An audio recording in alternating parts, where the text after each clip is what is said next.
Ayan, hello everyone! Welcome to our kitchen! So, ating ngayong recipe today is napakasarap na buttered garlic shrimp. Yan. Itong masarap na shrimp natin ay lulutuin natin ng gamit ang ating garlic at saka syempre butter. Yan, diba? So, yan. Mag-umpisa na po tayong gumawa ng ating masarap na ulam. Ayan. So, dito, maglalagay muna tayo ng mantika kaunti. Bakit? Para hindi ba masyadong masunog yung ating butter. Yung paglagay na ng konting mantika lang para sa ingredients natin. Ayan. Ayan. Maglagay na tayo ng garlic.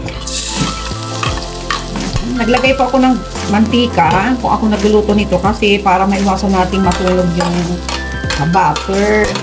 Ayan. Diba? Para maluto muna natin yung ating mga garlic sa mantika. Diba? Ayan lang. Okay. So, hindi natin maging aromatic itong ating garlic. Ayan. Then, tsaka na tayo maglagay ng, syempre, yung ating butter. So, ang paglagay ko ng butter, dahil gusto ko ng medyo masarap talaga yung ating, ayan, tsaka na ako maglalagay ng butter. Yan lang. Okay. Oh.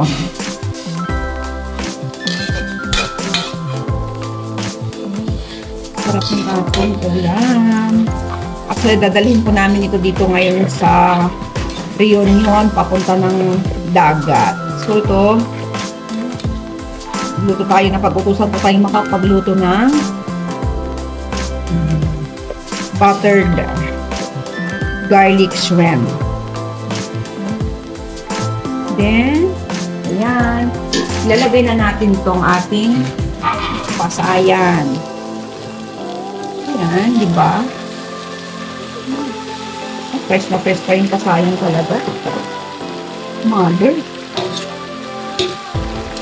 Mabilis lang naman ang pagluto nitong recipe na to eh. Napakasimple lamang. As in.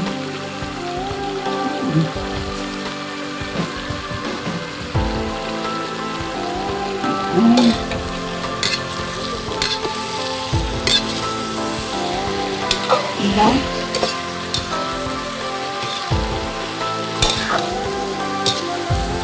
Wow.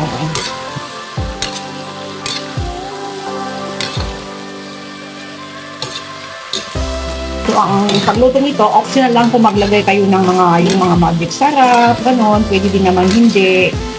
So, this time, dahil hindi po pang pamilya ang lulutuin ko, gagamit po ako ng magic sarap na pampalasa nito. Dahil, yan, para daw mas masarap. Diba? Pero okay lang naman kahit hindi ka gumamit ang mga pampalasa. Basta, malagyan mo ng butter at garlic talaga. Yeah? Ayan.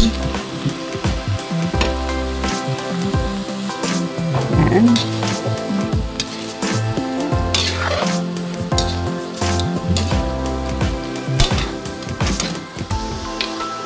So, dito maglalagay po ako ng paminta. Ayan. Paminta natin. At least,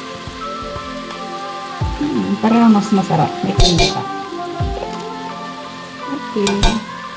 Salt and pepper to taste.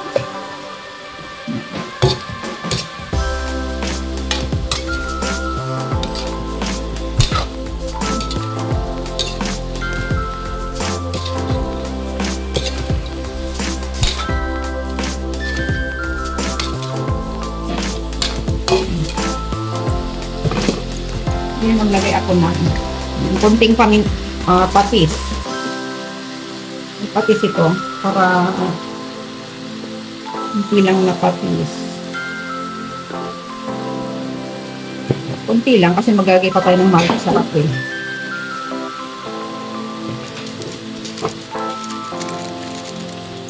Yan, lalagay ako ng magic.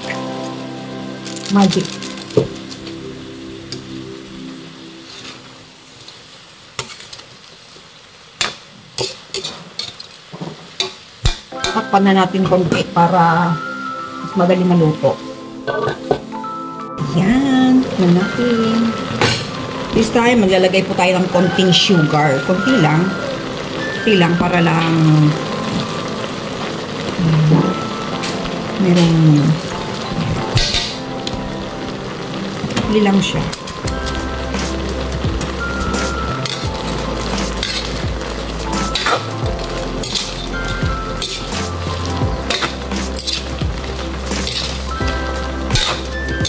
Lalagyan natin ng ito, honey. Lalagyan ko ng honey. Meron ko itong honey.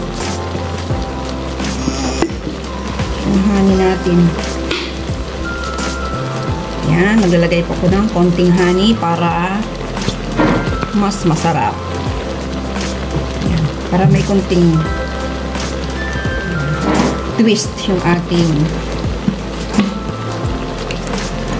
masarap na ulam today.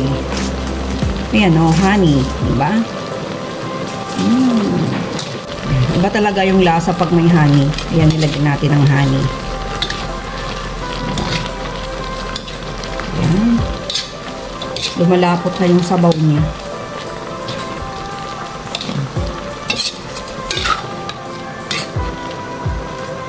Ayan, hindi na po ako naglagay ng asin dahil may magic sarap naman ito. Ayan, meron pang honey. Ayan, may kunting patis. Nalagyan ng patis ko kanina, konti lang. Para kumbaga may twist talaga yung ating masarap na ulam. Diba? So, done cooking na tayo. Ayan, approve na approve ang lasa. Diba? Thank you so much. Ayan. Oh, yan na, diba? Wow, ulam na. Sarap. Thank you for watching, guys. Have a nice day, everyone.